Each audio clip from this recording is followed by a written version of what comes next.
Go. And spawning in the bottom left-hand corner of Persephone, we have the German Protoss player. We have the red Protoss representing his new team, Sentinels. It is ShoWTimE,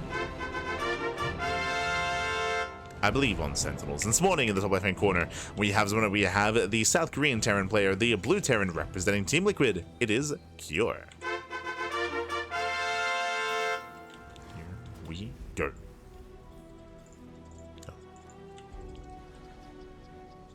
So we are loading into Persephone.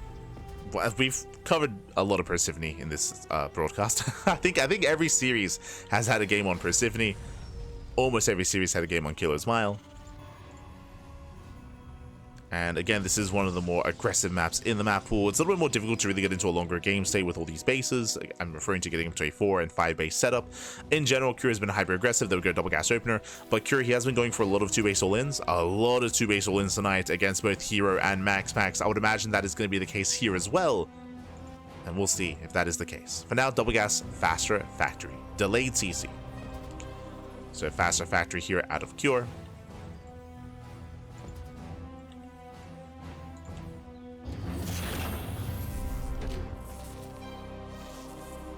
Probe does poke in.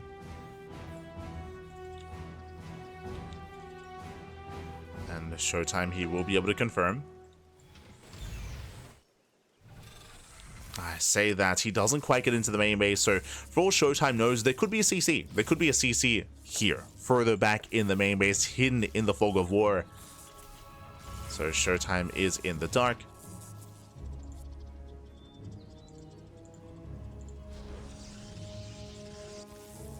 I also just realized Cure, he does skip the SCV Scout. Likewise, he goes Reactor first on the Rax. He does skip the Reaper as well. So very greedy here from Cure. And at this point, we're waiting to see the Tech Lab timing. Oh, that I was not expecting. Reactor to Reaper. Okay. I was assuming we were going to preserve gas and go for a faster Tech Lab, but no, we're going Reactor to Reaper Hellion, I would imagine. Much more assertive follow-up. Probe does pull away. CC now on the low ground. Yep, there we go. So Reaper Hellion, or Reactor Reaper Hellion, initially out of Cure. Now from here, I'm curious to see if we make extra Hellions. Do we make 1, 2, or 3 Hellions? When do we start the Tech Lab? Back at him, Stargate. Okay. Stargate open out of ShoWTimE. Bold move. Stargate play is typically reserved for larger maps in the map pool or for certain setups. Here we spoke previously in the series about a Protoss player about Max being forced to take the unnatural natural. As a result, it opened up Stargate to be safe. But here, this is a bold move out of ShoWTimE. Back at home, Starport is on the way. We do see that Cure does make a second Hellion. And the goal here, as he does make an extra wave of Hellions and Reapers, is for economic damage. Like, the purpose of this army here is to bust into a mineral line, to roast up some probes, and to get economic damage. But the shield battery is now done. You can see that ShoWTimE is ready. He's getting ready to wall up and to wall off.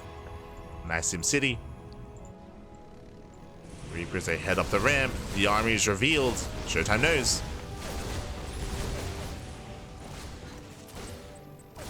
Oh, the Reaper does get knocked in. Let's go. Does get knocked into the main. It's going to be lifted. Behind this, Tech Lab on the factory. Cyclone first, going for the medevac, going for the drop. Meanwhile, the Reaper is going to be cleaned up. But yes, there are little positions like that where you can knock your Reaper over the wall, or knock units over the wall, I should say, with that KDA charge. With that, Curie got a full scout. I mean, of course, he is now aware of the Stargate, as the Phoenixes were revealed. And back at home is massing up those Cyclones, now going into his Vikings. Cure still reinforcing. Cure still just being hyper-aggressive. Coming in with the Cyclone, coming in with the medevac. Again, he wants to break at ShoWTimE.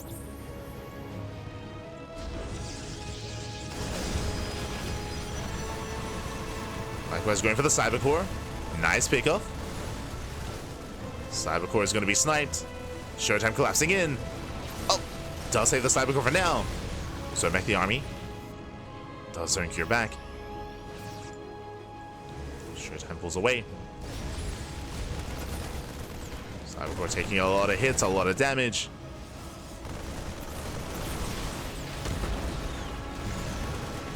ShoWTimE is going to be forced back. It's forced back. Cybercore still gets sniped. Nice pick off there by Cure. ShoWTimE claiming a third base. Still just a vanilla gateway army. Phoenix he can lift the Cyclone. And now going for the Viking. Goes to the Marines instead. The Cyclone as well, but there's a second Cyclone.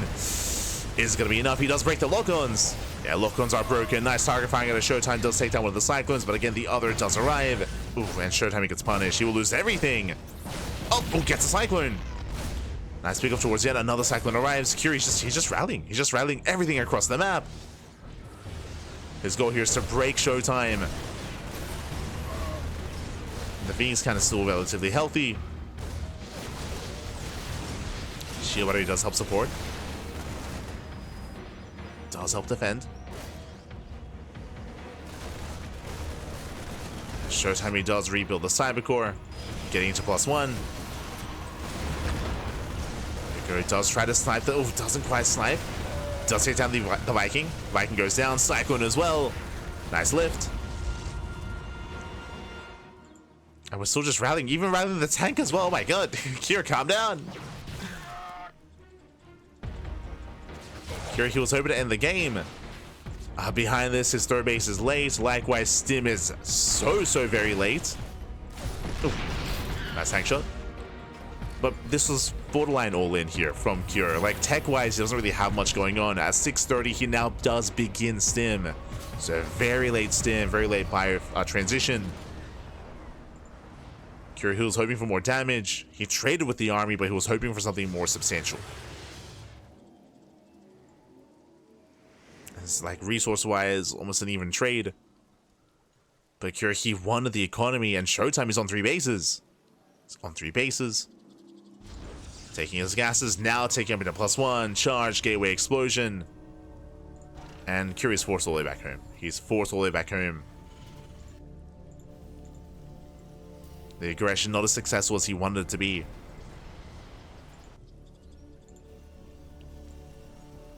Now he has to lick his wounds, work on the upgrades. A third TC is on the way. But Cure, he's stuck at home. At this point, he's stuck at home. And ShoWTimE can just mass expand. He can just get a 4th, and he will. I'll be honest, if we were casting Hero, he'd go for the gold. I would not be, considering the amount of map control that ShoWTimE currently has, I would not be opposed to the gold base. Does have the proxy across the map to harass. ShoWTimE, he takes up first, Robo, Temple Archives. So a bit of a later 4th out of ShoWTimE, as he takes first. There it is on the way. Meanwhile, Curie breaks out. Ooh, the Phoenixes will miss the move out. Uh-oh. ShoWTimE, he does miss Cure. Or should I say that Cure misses ShoWTimE? The mineralized exposed. No turrets! Greedy. Very greedy here by Cure. I mean, Cure, he knows that he's fully aware of the Phoenixes. He knows about the Sky Toss, or the Stargates. 10 SCVs go down.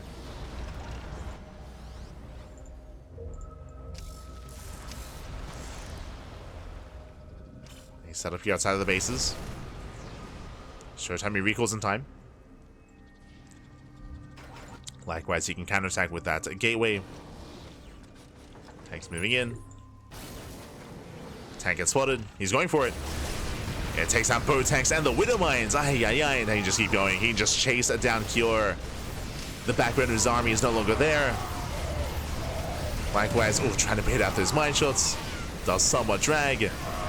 ShoWTimE does overextend. He has to calm down. Remember, as ShoWTimE bleeds out those zealots, he has to back off. He can only engage with charge lots. Archon goes down. Massive loss there for ShoWTimE.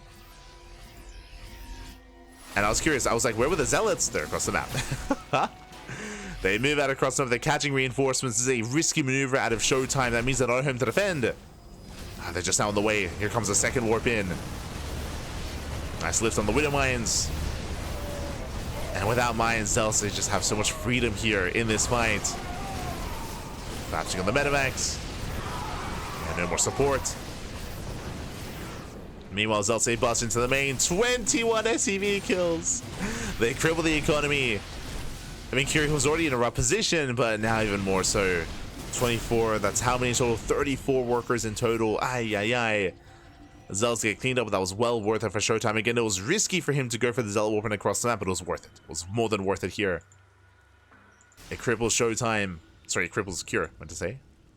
ShoWTimE behind this on 4 bases. Fully saturated. Minimal gas. Mainly Zealot. Mainly Chargelots. Now working towards Colossus, working towards splash damage, no storm.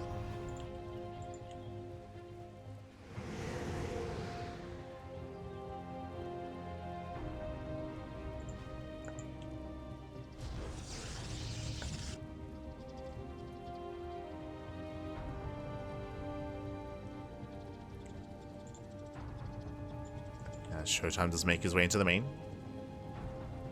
Oh, the mines! Widowmines do punish. Quick reaction towards the end there by ShoWTimE. That could have been so much worse.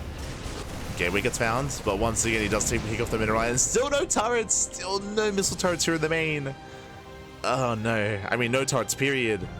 I mean, this is intentional. So the reason why there are no turrets, typically at this level of play, is that the Terran player with their aggression is hoping that he can keep ShoWTimE busy, right? He wants to maintain map control, keep the Phoenixes busy at home, or catch any kind of move outs. But Kira's been missing them. He's just been missing the Phoenixes. So he's just being punished time and time again for not having those turrets. He was relying on his army, but again, didn't quite have the map control he was hoping for. And with that ShoWTimE, he just punishes once again another 11 SCVs. Now Colossus are amassing. Blink is on the way. And Kira's all in at this point. Kira, he's all in. It's all or nothing. He does have EMPs. Does have plenty of ghosts. He gets spotted by the Observer. Kira spots the Observer. They spot each other. ShoWTimE getting a 5th. Still no gold, unfortunately. Again, I do think there were opportunities for that, but regardless, ShoWTimE is fine anyway. He's maxed out.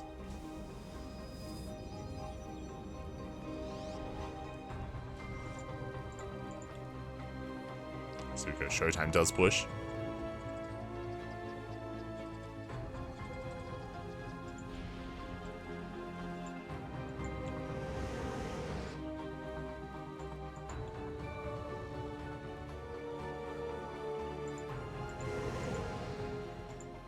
And the armies, they do pass by each other. Yeah, Cure out of position. ShoWTimE, he can always recall. He does turn back around. Spots the army. There's the recall. Recalls the Phoenix. He comes in from behind. And Cure, he's trapped. He has to commit. EMPs here on the main army. Colossus, they come in from both sides. Phoenix as well. We get a full start round. And there's no way out of this. Yeah, he cannot kite out, he cannot kite back. Nice juggling there out of ShoWTimE. GG gets called as he swallows up the army, and ShoWTimE, he will take game number 1. Whew, GG. Oh my god. ShoWTimE, calm down. GG well played. ShoWTimE does take a lead in the series. Very impressive game 1, and we'll see if Cure can recover coming into game 2. Again, it was just a really rough start for Cure. To lose all those workers, lose all those SCVs. I say that, winding it back even further, of course, it all began with Cure being hyper aggressive. Remember, he reacted Reaper Hellion into Cyclones, into tanks, and he rallied everything across the map.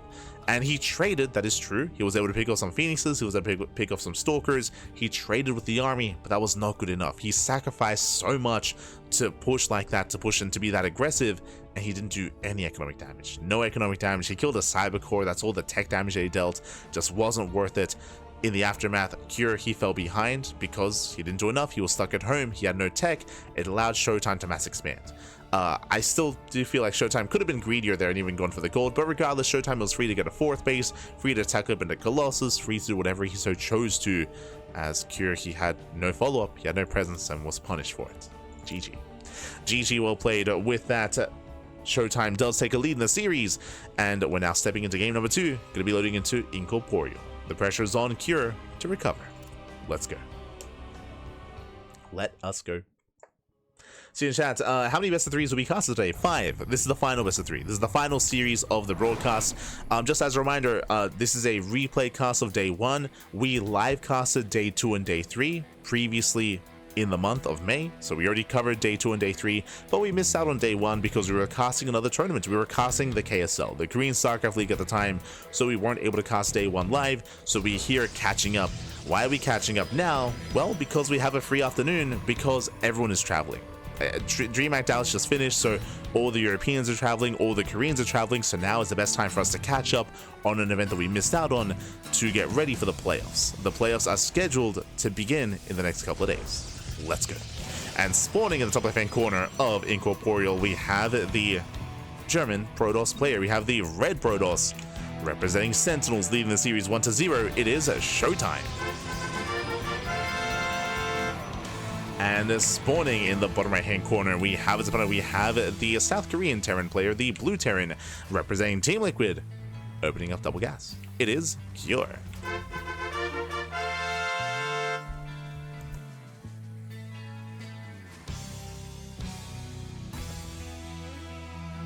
Here we go. So we got a much more aggressive start at the Cure opening up double gas, going for a faster factory, so racks into factory.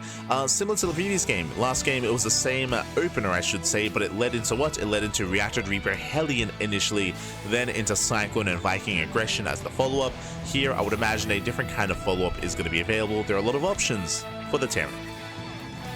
Cure from here, he can go for an early Tech Lab into early Cyclone, then into an add-on swap into Banshee play. He can go Cyclone into Tank, into Medevac, into Tank drop across the map. He can go into Reactor Reaper Hellion. He can go Widowmine drop initially into Banshee, into Cloak. There's options. There's a lot of options here.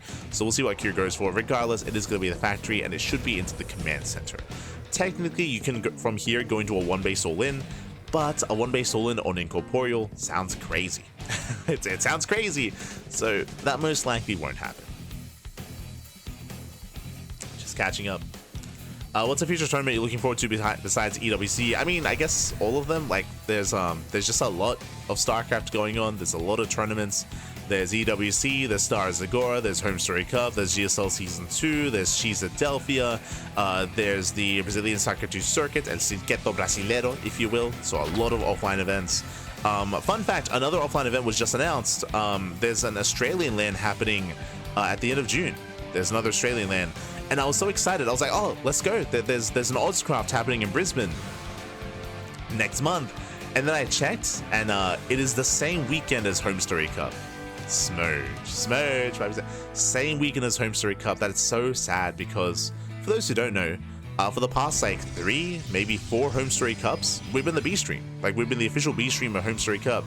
So we're probably going to be the B stream again, which means I can't travel to the Australian LAN if I'm doing Home Story Cup. So it's like so I'd have to pick and choose. And if I did OddsCraft, I'd just be there to play and to be a part of like the events. I wouldn't be there to cast it. So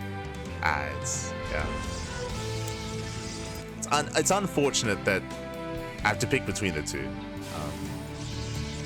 Either go to an event and catch up with all the Aussie boys, with your Pez, with your Azur, with your Oreo, with your Chappy, este Chappy, which will be a lot of fun. But at the same time, casting, right? Yeah. So I am torn. But yeah, there's just a lot of StarCraft going on. But if you're asking me what I'm most excited for, I think that's outside of EWC. I think I'm most excited for RSL, just because of the importance that it signifies. I think RSL is probably the most important event that's going to be happening. Just because that is more indicative of the future of StarCraft. For those who don't know, the RSL is the Revival StarCraft League. It is a crowd-funded tournament. There are going to be multiple seasons as well, and it is one of the big events and big initiatives that is going to be taking place in StarCraft to kind of fill the void and step in the absence of offline events in the remainder of 2025. Again, we only have offline events confirmed until halfway through the year. After that, it's kind of all in the dark, so that's where these crowdfunded events like RSL are more important, where they have more significance, and that's what I'm looking forward to, personally. Looking forward to the RSL. an event that we won't be casting. We did cast the qualifiers, but we won't be casting the main events. But it's not about that. It's about, you know, what the event means and what it signifies. And it's more important that it does well. So I would say that. The RSL. Behind this, meanwhile, meanwhile, as the game has been progressing, oh my god, we do have a 3-1-1 setup here. When it comes to the opener, it was double gas, of course, but it led into double Raven. Interference Matrix. Wait, hold on. What's been happening? hold on. So it was a 2-gate blink opener, 2-gate blink into a faster, sorry, 3-gate blink into a third. A very safe economic opener here at a ShoWTimE, so it does get into a third base. Behind this, going into a Robo follow-up into Colossus, not into Charge. Interesting, as often Charge is seen nowadays in the current meta as the follow-up. This commitment into Raven here is a little bit odd. This kind of Raven style was really good against Robo openers. This is not a Robo opener though. Technically, there are going to be faster Colossus, and there is going to be value in the Ravens because of that. So in a sense, like, there is going to be some value there, but yeah, this is very old school from Cure. Like, you rarely see double Raven into Interference Matrix in this matchup anymore. Oh my god. As Raven almost goes down, nice control down to ShoWTimE. ShoWTimE does engage ahead of time. Behind this, Stim is going to be much faster. Bearing in mind, the reason why Stim is so fast, no tanks. Like, no tanks. There was no tech lab on the factory. Instead, we did have the tech lab prioritized on the starport and on the on the Raxes instead. So really fast Stim. Remember, last game Stim started at 6:30. Stim is done this game at 6:30. So it shows just how much faster it is this time.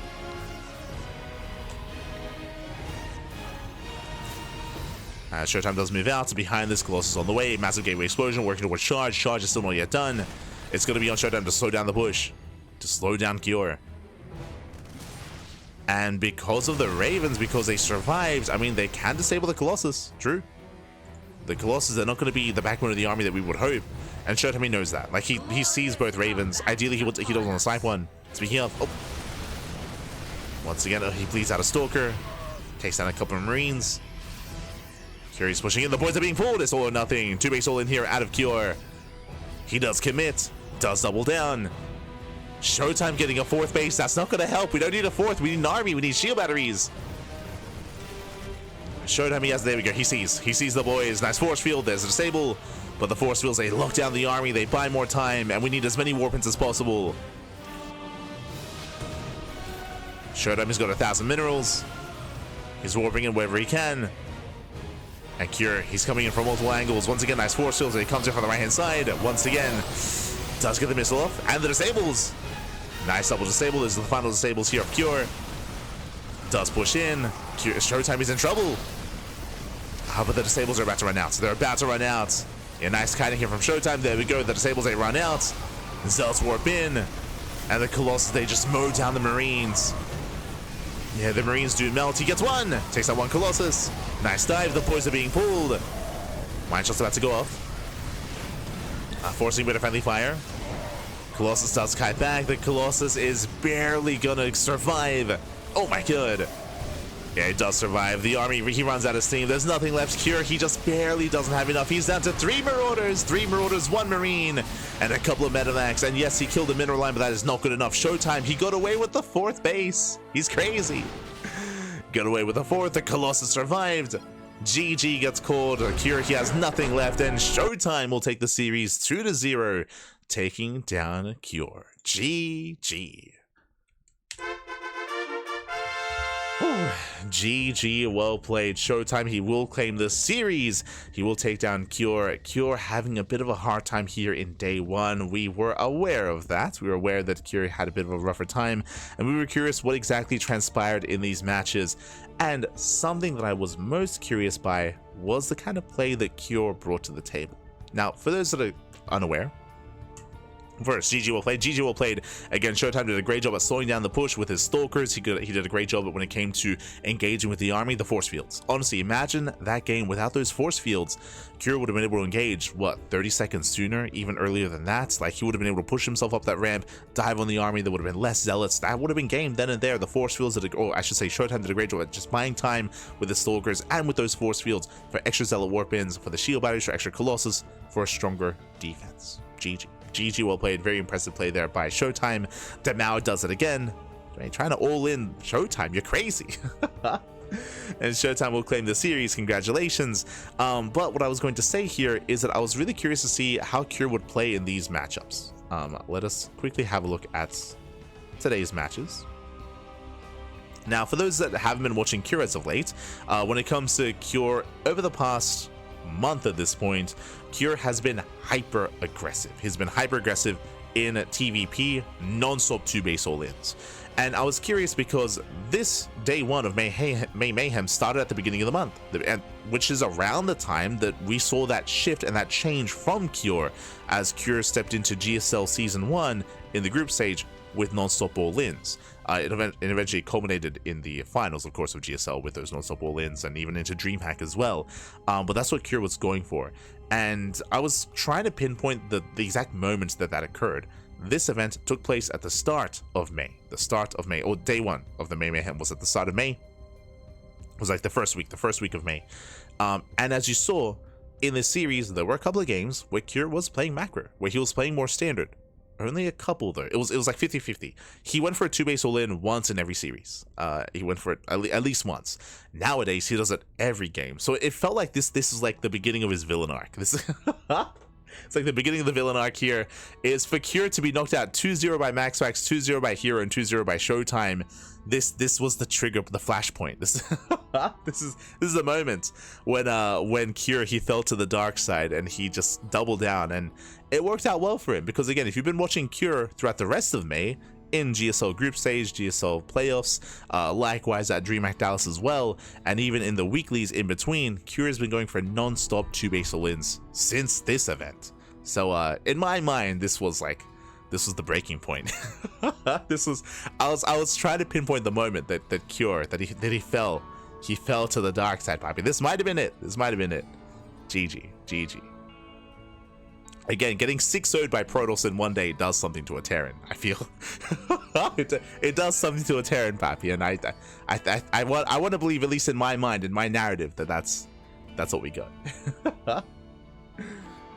But yeah, GG well played with that. Congratulations here to our players that did pop off here tonight, to Clem, MaxMax, Hero, Shin, and ShoWTimE.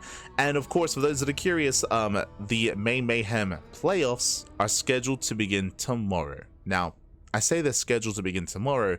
Something that we found out, unfortunately, is tomorrow the May Mayhem is going to be clashing with the EWC European qualifiers. This was not known beforehand, before the May Mayhem was scheduled. So because of that, we might have to reschedule. We might have to adjust some things. I don't have full confirmation of what is going to happen with the playoffs of the May Mayhem. I guess I can just show this off here and now. Hold on. We have the technology. Here we go. I got you.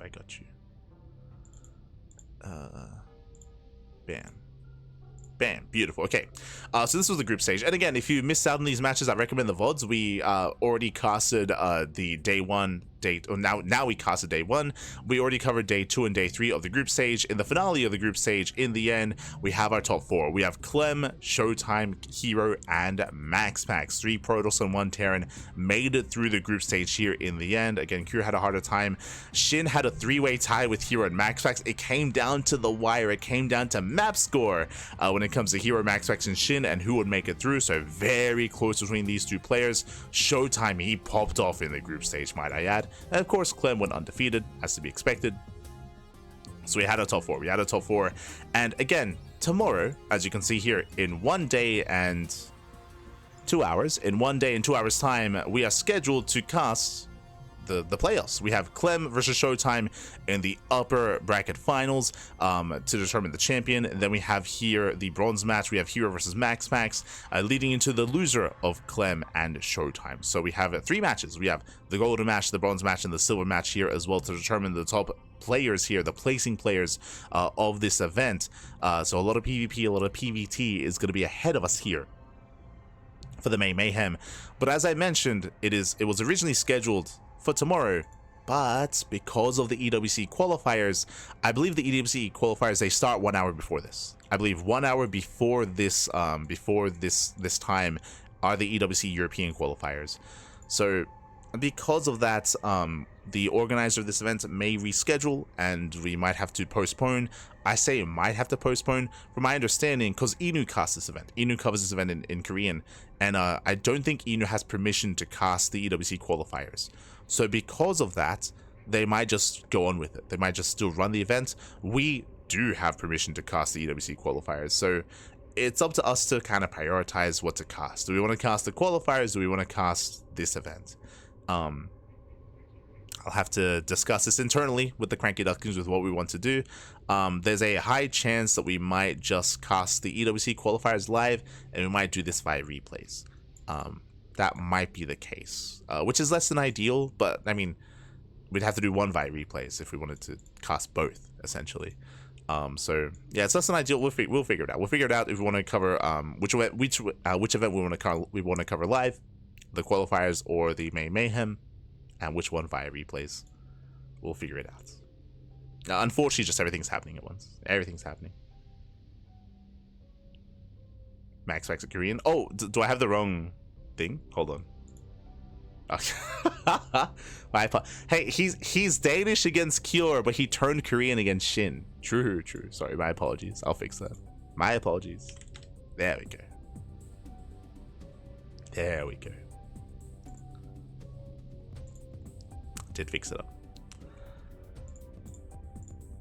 But yeah, so it is definitely something that we have to ponder when it comes to this event. Regardless, again, tomorrow is going to be a very busy day when it comes to EWC qualifiers, when it comes to the Pigasaur Cup. So I think someone was asking, tomorrow we're going to be casting the Pigasaur Cup in the morning, and then the EWC qualifiers most likely in the evening. We might do the podcast in between. It depends on, again, if there are more EWC, like there's just so many EWC qualifiers over the week. We will be casting every single one. Ideally, we're going to be trying our best to cover the Korean qualifiers, Asia qualifier, European qualifier, and the Americas qualifier as well. We will have to adjust our schedule because of that. So there are some events that we have to move around, that we have to reschedule, that we have to postpone, just because the EWC qualifiers are just non-stop. And of course, we're also going to be casting GSL. So we're going to be casting GSL this week, EWC qualifiers. What else this week? The Pigasaur Cup, of course, and Sparkling Tuna Cup over the weekend, potentially as well. I say potentially. There's just so many EWC qualifiers. Aye. So yes, we're gonna have to schedule around EWC for that. It seems more logical, EWC being a bigger event, kind of. I would say the only issue is that if we don't cast this May Mayhem live, I would say this is a bigger event in a sense, as in like there's like some really top tier players and some really strong matches here. But we will be provided the replays, so we can always do this via replay cast. That'll be fine. If we don't cast EWC qualifiers, chances are we won't get the replays for that. Like that's we won't have that luxury of getting the replays for the EWC qualifiers. So because of that, it makes more sense for us to cover one live and this one maybe not, if we wanted to cast everything. But yeah, I wish I had the ability to shapeshift into another nationality. I will. Oh no, Max Packs is that good. It's crazy.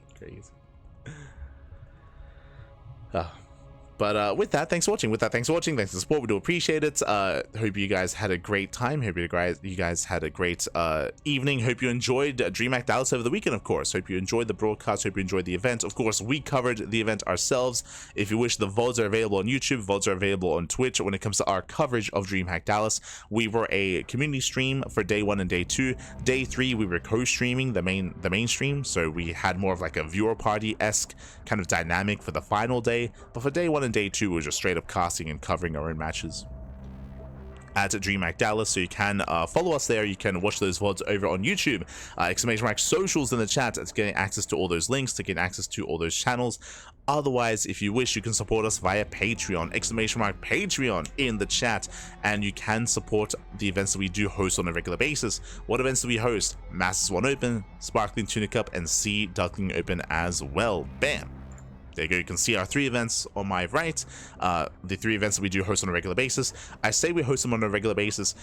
We did miss out on Sparkling Tuna Cup this week because of DreamHack Dallas, and I did just mention that we're going to have to reschedule MSO because of the EWC qualifiers. So our events are going to be a little bit more messy this month, just because of all the other events that are happening. So we're going to have to try to move things around and try to rotate, and we'll make up for it. Of course, we'll make up for it, but yeah, we'll have to shift our tournaments around to accommodate for EWC. But otherwise, you can support us. You can support us via Patreon. Again, 100% of that money goes towards the players, goes towards these tournaments. So you can support us there if you wish. Otherwise, thank you so much for watching. Thanks so much for tuning in. Hope you had a great time. Again, our next broadcast is going to be in 11 hours. In 11 hours time, we're going to be live with the Pigasaur. Oh god, I keep saying that. In 11 hours time, we're going to be live with the Pigasaur Cup. That is what I would usually say, but again, it's a really busy week when it comes to StarCraft. I believe that the Latin American GSL playoffs are also tomorrow. For those that are curious, in the Latin American region, the Latin American scene, there is the Latin American League that did begin, I want to say 2 weeks ago. We weren't able to cast a group stage because we were casting so many other things. But we did promise that I did apologize to them. I was like, I'm sorry, we cannot cast a group stage. Like, we're so stoked up, we're so busy, but we'll be there for the playoffs. We'll be there. Pigasaur Monday is going to be clashing with the Latin American League, and because of that, we most likely are going to be doing the Pigasaur Monday the Pigasaur Cup via replay cast. But the channel's going to be live. We're going to be there covering some StarCraft, or actually, we might do both.